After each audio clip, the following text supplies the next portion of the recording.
എല്ലാവരെയും പറ്റിച്ച് എല്ലാ നാട്ടിലും ചെന്നേറി മലയാളി എന്ന അഭിമാനത്തിൻ്റെ താരമായി മാറി കാലങ്ങൾക്ക് മുമ്പ്.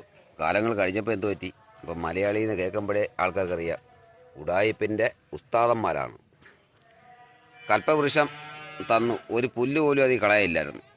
അത്രയും നല്ലതിനെ വേണ്ടാത്ത ബ്രസീലുകാർ വലിച്ചുകൊണ്ട് നടന്ന സാധനം കൊണ്ടുവന്ന് വലിപ്പിച്ച് മലയാളി തെങ്ങിനെ എല്ലാം മണ്ണിൻ്റെ ഫലപുഷ്ടിയെല്ലാം ഇല്ലാതാക്കി വനത്തിന് തുല്യമാക്കി. മറ്റ് ജീവജാലങ്ങൾ നമ്മുടെ നാട്ടിൽ വരാനുള്ളത് മണ്ണിൻ്റെ ഘടന വ്യത്യാസം വന്നതുകൊണ്ട് മാത്രമാണ് പന്നി അങ്ങനെയുള്ള മറ്റ് ക്ഷുദ്രജീവികളൊക്കെ ഇവിടെ വരുന്നത്. ക്ഷുദ്രജീവി വേറെ ഉണ്ട്, അത് ഒന്നും പറയണ്ട. അവർ വാഹനത്തിലൊക്കെ സഞ്ചരിക്കുന്നതേ ഉള്ളൂ ഏറ്റവും വലിയ ക്ഷുദ്രജീവികൾ. അപ്പോൾ വായ്ക്ക് രുചി വേണമെങ്കിൽ കൽപ്പവൃക്ഷം കനിയണം. അതെങ്ങനെ കനിയും?